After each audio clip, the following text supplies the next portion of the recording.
the screen recording button.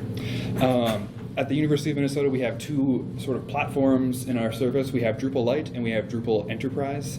And throughout this, we'll dig into a little bit of where they start to differ and where they start to blend together, and where we were at with Drupal 7 and where we're going with Drupal 8. The Drupal Lite example over here is sort of what you would see for any Drupal Lite site. It's a canned site, if you will, similar to like Squarespace or Weebly, Wix, that kind of model where you just get access to it and you start doing things.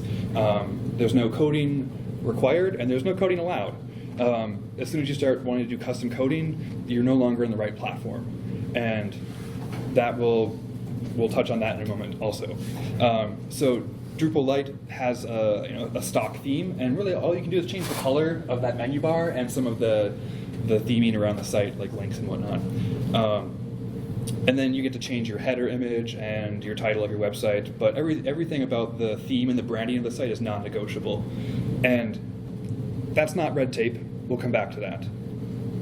On the other hand, we have Drupal Enterprise, and Drupal Enterprise is you get a shell of a Drupal site, and the canvas is yours on which to paint, and we gave you the canvas, and you might have to staple things down a little bit more. Whereas Drupal Lite is, we gave you the canvas, we gave you the paintbrush, we gave you the cool little Bob Ross paint bucket to clean your brush. That's all provided. Drupal Enterprise, a little bit more hands-off. That's a much more robust system. So in this case, these two websites are maintained by the same department in the University of Minnesota, Academic Support Resources. They have sort of like a resource website for staff and faculty to go to for just getting PDFs, getting links and whatnot. And that's their Drupal Lite website. They have student employees maintain this. They have non-technical staff members maintaining this. And they had, I believe, non-technical staff members set up that website as well. On the other hand, this enterprise website is a multi-domain website that pulls in different content types depending on which URL you access it from, and it has jobs that run to migrate content in and change these important dates on a nightly basis. There's all sorts of great customizations that they've made there. And for Drupal 7, these are two very distinct platforms. So you will hear me say Lite versus Enterprise, just those are our two internal brands that we use. So who are our customers? Professors who want a lab website, and oftentimes they're like, oh, hey, graduate student, I've got a great project for you. And then that wonderful grad student has the honor of setting up their PI's website. And we also have external contractors who are hired on behalf of the department to work on a website. And they're non-university employees. They're not on our payroll. They're paid through some other means. And we supply them with access somehow. We have student groups, our campus life programs like the mock trial group or the insert group name here. They want to have a web presence, and we have a certain process that we can verify that they're a valid group. And we give them only Drupal Lite sites. We don't allow them to use enterprise websites because with such a high churn rate of people, every 4 years you're going to have a different group of people in there. So every 4 years you get a whole new set of web developers who have to relearn a code base. So we also have staff, which is an all-encompassing term for executive assistants, designers, lab staff, like a full-time researcher in a lab who is setting up a website for the lab of sticks and stones. We have IT folks, developers, sysadmins, etc., website administrators, and we have the IT people who are not necessarily working in an IT role, but they've been designated and blessed and knighted as the IT person of the group, and they are now in charge of developing a website because they knew how to power on their computer on day one. Then there is the IT person, the person who is in charge of all things IT, and whether or not they're technical or non-technical, they have the responsibility of setting up a website and maintaining it, and yada, yada, yada. And then there is our student worker this summer. That is another one. The student worker this summer is setting up our website for us. They're also redesigning it. They're also doing a custom Drupal theme, and you're like, okay, all right, great, etc. There's an infinite number of people in different types of roles that are our customers, and they can contact us over the phone, over email, over walk-in lab working sessions, and we're prepared to handle that customer interaction. So there's a life cycle of a site that, from a process perspective, that my team is very heavily involved with, and that's requesting a site, developing a site, launching the site, and then maintaining that site and retiring it eventually if that day comes. Requesting a new site is sort of the mentality is we're going to give you the canvas on which to paint, and that applies to both Drupal Lite and Drupal Enterprise. The canvas that you get is the same, but because they're both based on the core of Drupal, but we've kind of tacked on some things in different places for them. But all we really need from those folks when they're requesting a brand new website is a domain name, the owner of the website, like who are we going to add as user number 2, and because we always retain user 1, and we are always the admin ultimately. From a technical level, the actual admin is the site owner themselves. We just have the ability to log into the site and bring it back to life should anything happen. And we also need your platform choice. Do you want Lite or do you want Enterprise? And that determines sort of a sub-process of how we go about setting up that website. And then sometimes we need approval. Other times we don't.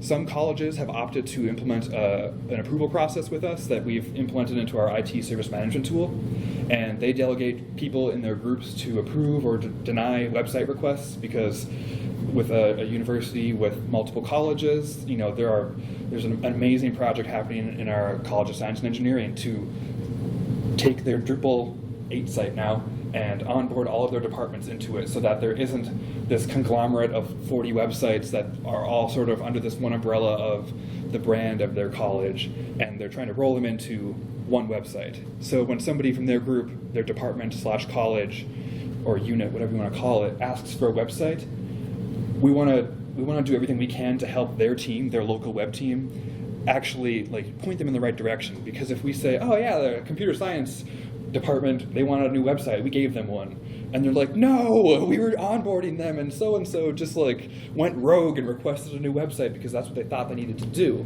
So not only is this process of supplying a website just the technical part of it, it's supplying a website in the right format or the right contact information. We provide support for users, not technologies. We're here to help people. So when it comes to actually developing that website, assuming that we grant them that website, instead of saying, oh, actually, no, talk to so-and-so, they'll give you access to your departmental page, we kind of say, here are all the tools that you need to get going. On top of that, we train and guide site owners to the best of our abilities. We provide some light consultation where appropriate. Some things are just kind of I don't know. I'm not a web developer. I work in technology support, and I don't code in PHP on a regular basis, and there's only so much I can do to help you with that. We troubleshoot issues. It's always caches. Always caches. Caches and off by one errors. Those are the first 3 issues we always have. And after they're done developing their website, there's another slide missing. I don't know what happened here. I lost all of my slides 2 days ago and recreated them. I tried to go rogue and create them in Apple's Keynote thing, and then I don't know where the file went, and so I recreated them in Google Slides. Anyway. Well, after developing a website, you need to launch it, so I'm going to go rogue here. We handle the launching of your website, meaning varying things. It could be as simple as on our Drupal Lite sites, the launching of your website is just tacking on your official domain name.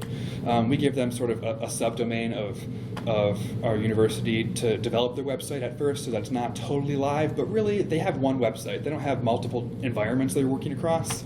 They have one website, they're editing all their content, but nobody knows about it, so it's not live. And when they were ready to go live, it's just a matter of saying, yes, I want sticksandstones.umn.edu, and we happily point that domain name and we say it is now live. Congratulations. And that's launching a website for Drupal Lite. For Drupal Enterprise, there's a little bit more. Usually people start off in dev, like any good dev site.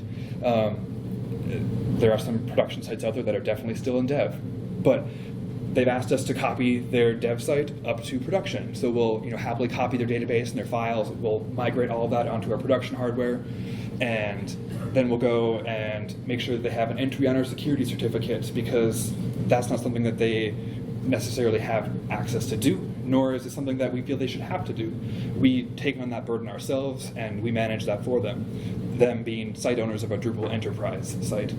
And then, there's all the custom redirect rules that people have where they're saying, like, oh yeah, 10 years ago we had this one domain name that needs to point to this exact page that we've inherited, and it's 7 layers deep in our website. Can you just point that to there really quick for us? And then we're like, oh yeah, sure, we'll throw together an HT access rule for you. And with the help of our engineering team or our Drupal developer team, our tier 3, sometimes we'll come up with some pretty clever rules to get people to where they need to go. And that's sort of another one of our services that we provide. And then, lastly, with that Drupal enterprise site going live, there is their domain name. And oftentimes it's not a brand new website. It's new to them, but the domain name already exists. Like the College of Liberal Arts, when they migrated, they had a website that was probably handwritten in HTML, and it was hosted on some Apache server someplace. Well, we need to repoint that from A to B. And we have a process in place to minimize the amount of downtime it takes when we do that redirect, and make sure we get all that traffic over to their new website as soon as we can. And there are a few things we can work on as a team to coordinate with our networking team, because it's a different team. I don't have access to just change any DNS record as much as I want to. So there's this long list of checkboxes that we follow to help somebody launch their website. And that flowchart changes depending on which flavor you're using, Lite versus Enterprise. That's launching a website. And there are oodles of things that we always have to take into account with that. Sort of whether or not they want a soft launch or they want a hard launch, and whether or not there's a lot of pomp and circumstance with their launch, like, yeah, we're sending out the email at noon with our new website linked front and center, and there's going to be screenshots, and we have guides. Or there's like, yeah, let's rip this thing over at 4 p.m. on a Friday. And we're like, how about not? How about we wait till Monday morning? So, there's such a varying degree of pomp and circumstance that comes with launching your website, and we cater to as much of that audience as we can. When it comes to maintaining that launched website, we also have a role in that, and that's have some Gatorade and a flu shot back out in the field for you, because there is a certain amount of maintenance that comes with having this service. We maintain security on multiple levels. We do all of the core updates for Drupal. We do module updates, because not only do we allow people to put custom modules and contributed modules into their site, we have a lot of those modules in our core platform that we supply. So, if we live in a multi-site world, and if everybody's going to be using the Secure Pages module, which we configure for them, we want that just to be everywhere, so we have that available on a global level, and we make sure that gets up to date. Security certificates, we manage those like heck. And we make sure that everybody has SSL on their website, TLS, whatever you want to call it, the padlock. It's critical to a lot of people's success of their website, and we try very hard to make sure that that's always done to the best that we can. Some people have like 5 or 6 domain names on their website, and they want all of them to have security. In case anybody happens to type https://www.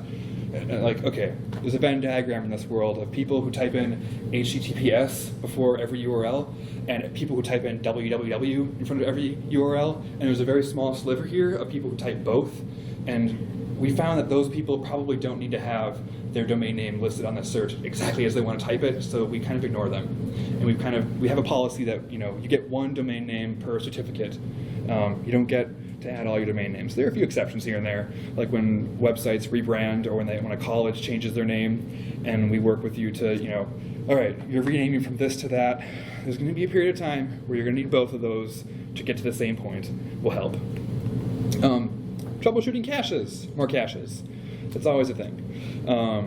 Even if it means like a custom-built setup where you're nesting blocks inside of views, and you're dynamically changing that based on the path of the page that you're on, and now there's something stuck in a cache someplace. The gray area that is presented here is immense. It's not just a gray area, it's like this bobbing and weaving gray dotted line. And so, I'm like waist deep in a ticket right now with somebody trying to figure out why this piece of content is displaying weird, and that's something that I'm doing my very best and working with multiple people, trying to get second opinions on this, and we're just trying to get as many eyes on this as we can to figure out how can we help this team stop spinning their wheels, so that they can actually just work on their core mission of a local web team of let's make a website. We also have run-of-the-mill Q&A. There's always going to be the one-off question, and we'd have to just do our best. I'll come back to that in a moment. Retiring a website. Someday this will come. It might not, but we had a good run. Here's a backup of your website. Here's a database. Here's a zip of the files. We share it with them on Google Drive, and then we shut it down. And maybe, if they're very nice to us, we'll help them repoint their DNS someplace else if they're moving away from our platform. Though at times, there's only so much that my team can do. I'm not a DNS expert, so when they're like, oh yeah, it needs to point here, this kind of record, and we need to, I'm like, oh, I have no idea what you're talking about. Here is the direct email address for one of our network engineers. You can contact Scott. What do we need when someone retires a site? We need approval, because that's a pretty, that's a pretty volatile action, if you will. We need more approval, and not just a single email. We usually just like to, bounce back and forth. All right, just to confirm, I will be deleting your database, your files, and your domain name from all of our records, from dev, stage, and production. Is this what you want? And that's not to be annoying or not to be a pest, but it's because we're providing a service. And sometimes when people say, I want to decommission my website, well, they actually meant, no, I don't want to decommission my website. I want to take the production domain name off and just have like a stealth domain name that I can access it with. We want to put it into maintenance mode. I'm like, oh, okay. So you didn't want me to delete your database. Okay, well, I'm happy I asked. Finally, we need more approval, because I don't want to be the one who single-handedly took down a college's website. So, yeah. What resources do we provide to these people? Now that we've talked about this life cycle, what do we actually provide them with? What tools do we empower our customers to use? We have self-help guides on our public website on how to create a website, how to create custom content types, what the heck is a view, and do we call it a view? I think we actually call it an automated list, because we use multiple vocab words to kind of get everybody on the same page. Like, this concept of a view can be a little bit wild at times. So we have a guide on exactly how you should set up a view and to most optimally do so in our environment. And we have a content planning strategy guide. And this is abstracted away from any technical part of website design. It's how do we get our content from A to B, and how long should it be there, and who's in charge of managing it, and all these things that people don't necessarily consider when they're developing a website. They're like, we're going to have a website, and we're going to put text on the page, and they do, and it's not great because they didn't have somebody proof it. They didn't have a copy editor. They just said, hey, developer, will you throw some words on this page for us? And you're like, sure, okay. I'll put something together for you on your bio. We also have how to contribute content. Once you have that content strategy in place, what do you actually do with the content? Where do you put it? How to administer and manage your website, because we do have the sort of foundational administration of your website underneath my team's belt, but ultimately there's only so much that I really should do for you. Once you know how to add a user to your website and give them a role of editor or contributor or what have you, that's something that you're empowered to do. And we have a guide and these guides are not just one article, but like sectioned off columns of here's how to start administering your website. Here's how you carve out that initial set of users, or develop a custom user role, and sort of give them all the tools they need to get started, just to get their site off the ground. And then maybe in the middle section there's how do you improve this a little bit more? How do you refine that? How do you offboard people or delete their user role? Well, as some of you might know, when you delete a user role in a Drupal site, you can choose to delete all the content that person ever made, which is at times a great idea, but probably not most times. So we have a guide. We've got an article on that. We also have GitHub guides, because in our enterprise world, that is the channel by which our developers introduce custom modules into their site. We have a GitHub repository that we have access to, and we go out, grab their code, and plug it into the right place. And that's not always an easy thing to do, learning Git, that is. Git is what you see is what you get. We also have standalone knowledge articles that don't really fit in one particular spot. Most recently, we have a new article on setting up a local dev environment, using a tool that a lot of our Tier 3 developers know and use every day. They opt for DDev. So we wrote an article on how do you set up a Drupal 8 site in DDev in our convoluted world, and what are some things that we recommend you do right out of the gate to have a successful local development experience. And that introduced some interesting conversations of, well, where do we draw the line with supporting this? Where do we stop supporting somebody's, their personal computer? Like if you package up your own kernel of Linux and you're trying to run DDev on it, and you hit this one weird error, like I have no idea how I'm going to help you. There's only so much that I can do as a support person to like support, you have 1,000 developers, you're going to have 1,000 different local environments. Not just because they have different websites, but because they have different computers, they're on different operating system versions. They installed a version of Docker from 6 years ago, and they run into a weird archaic issue. Well, this is email support most of the time. So when someone says, yeah, Docker's not working for me, like, okay, have you Googled it yet? Because at times, that's as much as I can do is just Google things for you and provide, like, here's an article that I found. And, they're very thankful, and sometimes that's what somebody needs. Sometimes somebody just need someone to Google something for them, and that's part of my job, is to help somebody find a resource that they couldn't otherwise find in that moment. And we all wear many hats, so oftentimes it's like, you know what, I'm going to send out a quick email, ask somebody for the article. I know they're going to ship something back to me in 6 hours. I have other things to do. And we're willing to do that. So this local dev environment has been an interesting article to spin up. Configuring search and analytics. Everyone wants to have the best website at the top of Google, because if you're on the second page of Google search results, no one's going to find you. So we have a few articles, already out in the wild, and we have a few existing resources, or a few new resources that are coming out on how you can link up to Google Analytics. How can you take advantage of the Google search engine that we provide at the top of your header in your website? What things can you do to make your site more searchable? We also have walk-in support labs, which I think is one of the most interesting forms of support that we offer. This isn't actually my team. This is my Tier 3 team. They are in a room in a library, I think, and they're there once a month, and it's a published training on our training website. We have it publicized on our IT website, if you know where to look, of course. And if you go to those, you get one-on-one, hands-on support with your device and their device, and they're willing to provide the best effort support they can to help you troubleshoot that one line of code that keeps borking your website, or taking things down, or causing that weird error, or sometimes affecting other people's websites, because sometimes that happens. We also have email lists and groups where we disseminate information. When we're updating the core of Drupal, we want to let people know. We want to make sure that they're aware that, hey, there's a change coming down the pipeline, or hey, that module that is broken, it's going to get fixed now. And that is, the email list is only as good as the number of emails we send out. And that's a balance. There should not be too many, there should not be too few. Email fatigue is definitely a thing. So we also have some external resources we point people to from our branding, from a university relations perspective. We send people out to their brand guide. Accessibility, we have resources that tell people, like, here are good ways to write accessible content. Here are good practices for accessible experiences. Training with lynda.com. Our organization has a subscription for lynda.com for all of our staff and students and faculty. They can sign in with lynda.com and take advantage of all of those trainings, and we picked a few of them that we thought were pretty nice, and we mentioned them as needed. And lynda.com has some pretty decent trainings. There's only so much that we can train 1,000 people or 10,000 people, however many people are editing websites, I don't even know.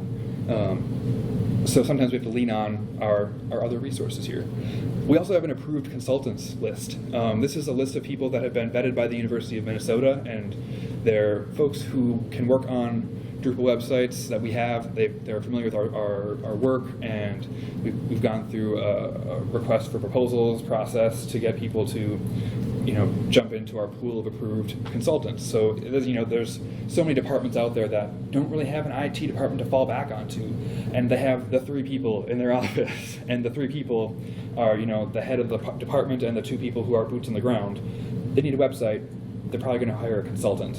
And maybe they have the grant money to do so, maybe they don't. We have a wide variety of consultants that we advertise. And then links to other live websites across UMN, because one of the best resources out there is seeing what other people are doing. When you get that empty shell of a website, it is just a wireframe, really. And seeing what other people do and talking to those people and poking them a little bit, there's a lot of great sharing of knowledge that happens through that process. And then, of course, my job primarily is phone, email, and chat support during business hours, of course, 8 to 4:30, Monday through Friday. You're welcome. So there's a lot. It sounds like there's a lot of red tape everywhere, and nobody likes hearing that. So you don't get server access, even if you have that Drupal Enterprise option. We don't give you access to the server to log in. You don't get to run drush commands. What? You don't get file server or database access, so you can't just rip that database off your site and plug a new one in on your own.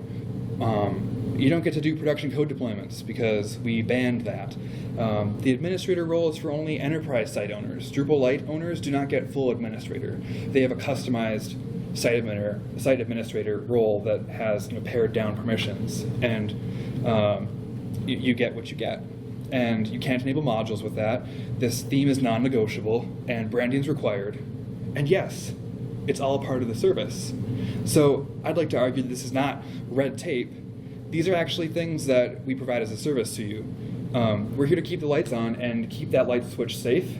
We're here to help your website maintain its uptime, here to maintain its longevity. We'll make sure your site is configured well. We have some caching preferences that we set at a base level that are not negotiable. You can go ahead and try and change them. We're going to change them right back.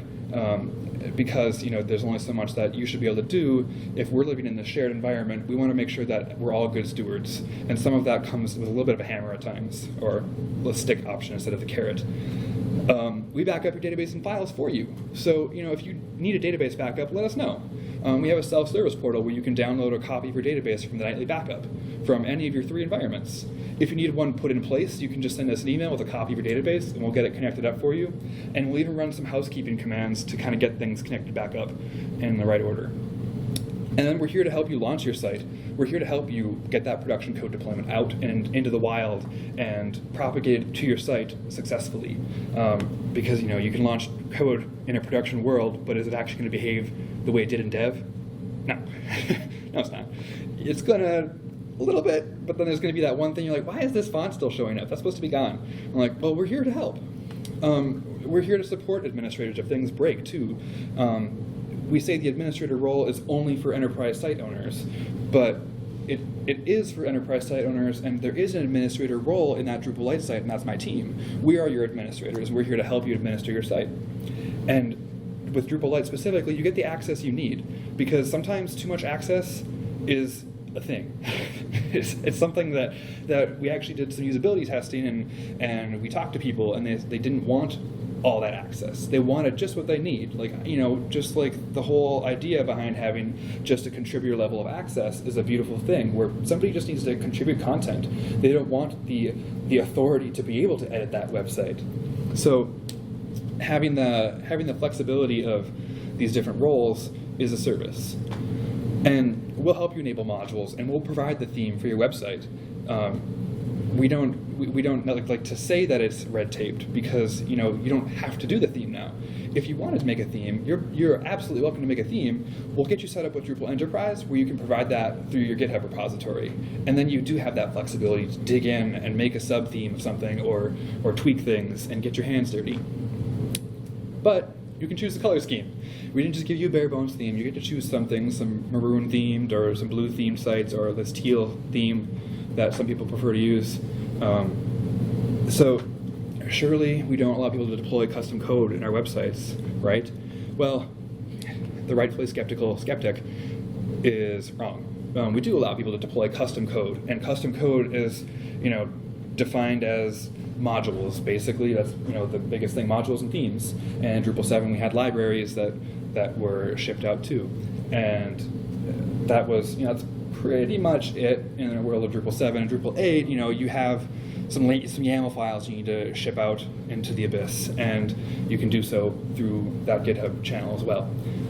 We have a module bouncer though, where if you try to put a module into your website, into your custom code that we already have at our platform level, we kind of silo that off to the side and we don't allow that in because we already have an existing version and we know this one is up to date and we don't want your version from 6 years ago to be playing in line with all the other ones. So we do have that in place.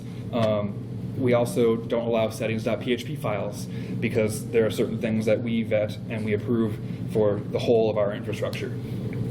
And this is only in Drupal Enterprise sites. We don't let you do custom JavaScript in your Drupal Lite site. You're barely allowed to use custom styles in a WYSIWYG editor. You can kind of force a few things here and there, but if you really want to start messing with a custom style, though, maybe you're starting to reach beyond the scope of Drupal Lite.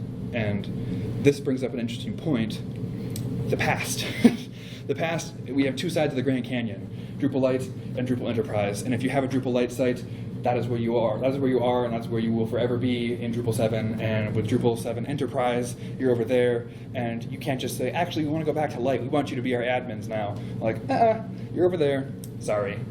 You can rebuild your whole website over there using the tools that we provided with you in our core platform, and that's about it. And vice versa. If you have Drupal Lite, we don't provide a support channel for you to port everything into an enterprise site, and that's sort of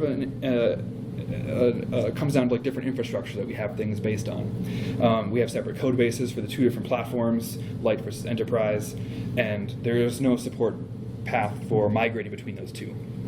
So the future is organized chaos, but in a beautiful idea of this spectrum of Drupalness. We're looking at having a continuum between Drupal Lite and Drupal Enterprise, where we're having things on the same infrastructure now. And if you want to move up from a Lite site to Enterprise, oh, awesome. Here's a GitHub repository where you can dump some stuff into. We'll tack that onto your website for you, and the next time we deploy code, all of that will get brought in. And that it's as easy as just adding a custom code repository or GitHub link. And so we've kind of merged these two platforms into one now. So a Drupal 8 website from us will, by default, have all of the Drupal enterprise-y things. And if somebody wants a Drupal Lite site, we just tick a box. And now some extra things get enabled and some permission structures get put in place. We've carved out some custom content types for you, and we've set up some user roles that we think you'll like an access manager and a content contributor role and a site administrator, but maybe a more advanced site administrator on top of that for folks who actually want to dig in a little more. And we've really developed the spectrum of Drupal-y stuff instead of having these two sides of the Grand Canyon. And if you want Drupal Lite, well, obviously we've started tacking in those things for you. We've got those custom content types. We have those access roles, but we'll take away your custom Git repository, and we're going to call it Drupal Lite again, because now you're not really doing any custom coding. I'm not having to troubleshoot PHP code. Thank you. And I don't have to worry about trying to dig into your theme to figure out why there's a weird caching issue.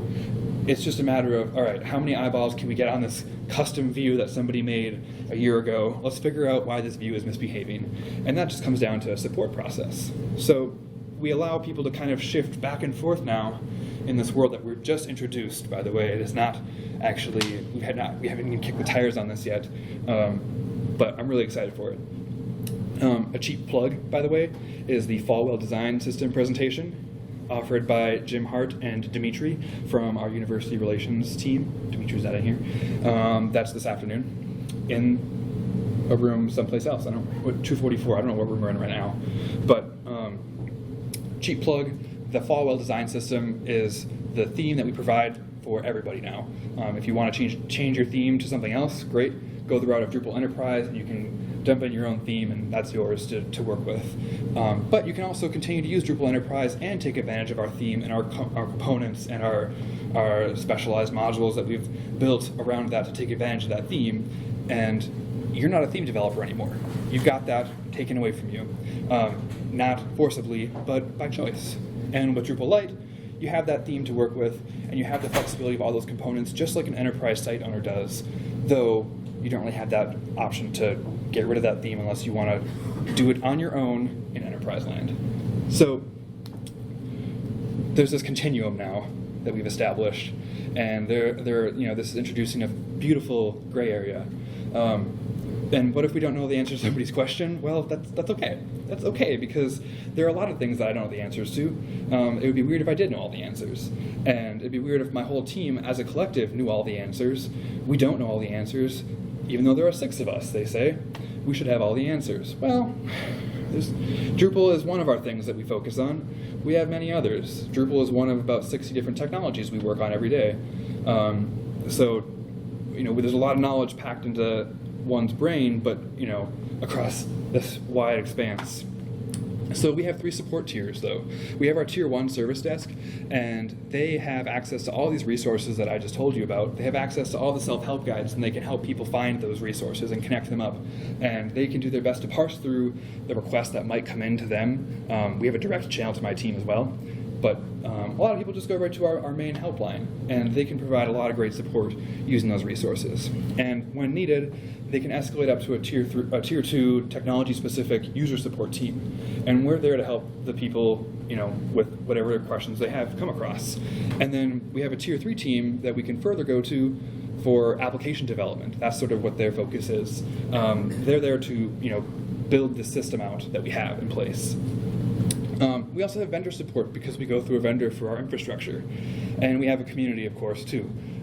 We have multiple levels of community in our organization. There's a grassroots Slack workspace that has developed, and we have a channel in there. And we also have things like those email lists or whatnot where people might be able to email back and forth, though I haven't really seen much traffic on that front. We don't always have the answers, but we're going to do the best we can. A lot of the common things that my team does are standing up someone's local site on a dev instance. They hand us a zip of files, a database, and they're like, great, put this on your site for me, on your dev instance, and let me run this wild. And sometimes people want us to copy their environments to and fro. We'll happily get your production environment cloned down to your dev site so you can start tweaking whatever was just made. And then back and forth, we can get it back up to production. You can start flipping levers and whatnot in production where appropriate. There's the occasional Uber-specific drush command that someone will send us. And actually, that's kind of nice. I kind of like it when someone's like, hey, I need you to run this drush command. I've done this every year for the last 6 years. This happens once a year. Can you please run this command for me? Then, once you're done, I need you to rebuild the registry on the website. Thank you. Goodbye. I'm like, oh, okay. This is done. It looked like it worked. There were no errors. There were no warnings. All the best. And that happens, and I'm happy to do that. There's the occasional uber unnecessary drush command where someone's like, I need you to run drush RR 7 times on a website. I'm like, oh, what'd you change? Yeah, we just published a new content node and it's not appearing. Like, okay, it's a cache problem, not a registry problem. So, no, I'm not going to do that actually. And that's a teachable moment, because sometimes people discover these things on their own, which is fantastic. They learn what a drush RR is, mostly. They learn that they can rebuild a registry, and that's something that we have the power to do, and they know how to ask that question. But maybe we can just say, hey, actually, you didn't need that, but instead I did this. Here's a link to our documentation on how our caching infrastructure is set up. And then that's a teachable moment that we can then supply them with more knowledge, and they can learn and grow, and everything is sunshine and rainbows. Where do we draw the line? I don't know. The line is gray, and it's dotted, and it's invisible, and nobody can see it, and we're figuring out where that line is every day. I wish there was an immediate line that we can say, we are not doing this. And sometimes we have a couple of those things, and then all of a sudden, one of my team members does that thing for somebody one time, and it becomes the new status quo, because precedents, and apparently we're the Supreme Court. So there's all these great things that happen in user support land. Custom modules are things, and we can give you logs when those break. But I am not going to sift through line by line of your 10,000 line module on how to import stuff from this Russian database. Like, nope, 10-foot pole. Structures. Oh, okay. So someone made a nice, beautiful view, and it broke. Okay, well, we're going to add as many pairs of eyeballs to this as we can until we can figure out why it's misbehaving, and then we're going to get back to you on that and see, maybe we'll find out what went wrong, but maybe it's on you to figure out because you're the developer here. And we provided some support, and we helped narrow things down. We know it's not this, we know it's not that. There's 10 million things between this point and this point, and it's up to you to kind of figure that out at that point. And those conversations can be tough. and with user support occasionally comes grief counseling, and we're happy to help where appropriate, but we don't like to do that. We don't like to say no to people. We're here to help people, not a technology. Themes are another good one too. Have you tried Drupal Lite? Because that has a theme built in that is ready to go out of the box. And with this new world order that we've discovered with this dynamic, spectrum of Drupal, maybe that will be less of a question. Speaking of which, that's all I've got for you. We've got maybe about 5 minutes for questions if anybody has any, and I'm happy to answer anything from weird questions about what my team does and doesn't support, or things about any of the stuff I mentioned in my presentation. Nada? Oh, yeah. It's just regarding a part of it. Yeah. It looks like your documentation looks pretty well thought out and pretty well organized. How'd that happen? So, I would say trial and error at the very least. It depends which document you're looking at. Also, I'm sure. I looked at the DDEV one you mentioned, and I wrote that pretty thorough and up to date. Well, that's the case. So that document, that sparked from probably a lot of trial and error on the shoulders of a few of our tier 3 folks that are here actually, and then on top of that, that was put into a Google Doc. And then that was used, and some people kicked the tires on that. Some people just, working one-on-one with those folks. And then, there were comments added to it. There were steps that were missing that some people just kind of had tucked into the back of their head. And then eventually I found out about. I'm like, oh, okay, I'll add that in.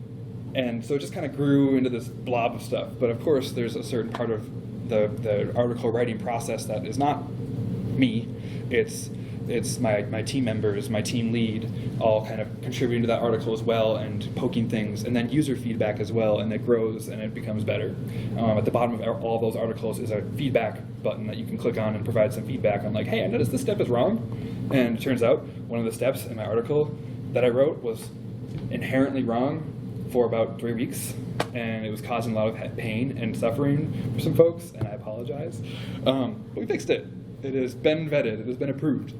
You're feeling pain, but your system, labor intensive as it is, feels like it's working. You're covering your topics. Thank you. You're getting consistent. As a question for you, are you feeling that way? Oh, am I feeling that way? Yeah. I think it does. There's only so much that can happen if people don't know the resources don't exist. So there's a large part of socialization that needs to happen of like, hey, we have all these great resources, and whenever anybody gets a new website, we do send them that link. We have a nice, beautiful template that says, here, join our email list. Look at this documentation. Here's a self-help guide. And the self-help guide is actually a custom module that organizes content into specific ways and color codes things and drop downs and everything. But if no one knows how to find that stuff, that's a problem. And one area that we did discover was a problem is websites that are older than the people who are working on them now, like in terms of their tenure in that position. Like, great, the website's been here for 5 years and their entire developer team has been here for 1. Okay, well, they're not going to have ever gotten that email with all those helpful links in it. They're not ever going to have seen or been told about all of these training resources and whatnot unless they have Googled them, and stumbled their way into our IT site where all these articles live. And the other part of it is making sure that we don't have bad documentation, because when we do have bad documentation, it puts a certain amount of distrust in our work and our efforts. And so we have my team implemented a vetting process for our documentation where we have expiration dates on our articles, and we make sure that we have an annual review process for any piece of content at the very minimum. Oftentimes it's much more than that. Down to like a monthly review of, is this article still up to date? And we're constantly getting feedback on those articles saying, hey, this article mentions Drupal 7, but I don't have that website. How do I do this in Drupal 8? And I'm like, oh, we don't have an article for that. And now that's an opportunity to go to our proactive support team, which is a fancy title, for the folks who develop all of the documentation like on a product launch. So when they're just like hammering away trying to make equivalents of those 2 articles, like, well, it looks like we missed an article here. Can we get an article made for how to do this specific thing? Because apparently there's a use case for it.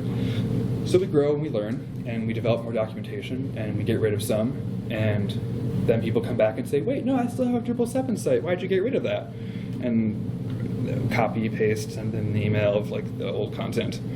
Yeah. But I think ultimately we have a pretty well-rounded set of resources that we provide people. whether it be in-person support, email support, or a phone call because someone found my direct line. And I'm happy to answer that phone call, happy to, as long as I'm free. I might be knee-deep in a production cutover, but I'll get back to you. Yeah, and it looks like we're at 11:30. Any last questions? Yeah, I just said open source, stack open source. What was that? Is the stack open source? Is it out there somewhere? Open source if you work within the university. I am open sourcing a lot of the elements, so some of what I'll talk about when we talk about Volvo this afternoon, I have moved to GitHub.com so Okay. that people will be able to see that code, and we're doing more of that because currently now most university stuff is in a walled garden, and Yeah. I'd like it to not be. Our walled garden of GitHub is in an enterprise instance that you need to have an account to log into, so it's like, it's a great resource for anybody internal. They can poke around GitHub all day and find people's existing code for their websites, and I have point people to email addresses saying, oh yeah, reach out to so-and-so. They have some code that they can share with you, and I try to lean on the side of permission and say, you should talk to this person first. Just because it's public to you does not mean it's public for you to use. But, yeah. There was one other question. I just had a comment that I think we're really lucky at the university to have the Drupal Enterprise option because it really gives a department the option of using a lot of the Drupal's power and flexibility, which can be, it goes both ways because sometimes it's too flex. I mean, it's really irritatingly complex, but it allows you to do things that you couldn't do if you had another piece of software that, you're stuck with these fields and this information that you could display. And if you don't like it, well, Yeah. just get over it. At times, there's a little bit of the, this is the product. Here is our Linux hosting service if you'd like to spin up your own Drupal website and infrastructure and caches. But what you have is really, really flexible. I mean, I think that, unless people really, really enjoy the experience of endlessly doing local dev environments, I don't know why someone would prefer that. I really think it's like you guys have done a really good job with that. Thank you for the feedback. I'll be sure to get that over to my team and the other folks that are here. They just heard that. They'll bring it back to their team too. All right. Well, thank you all for coming.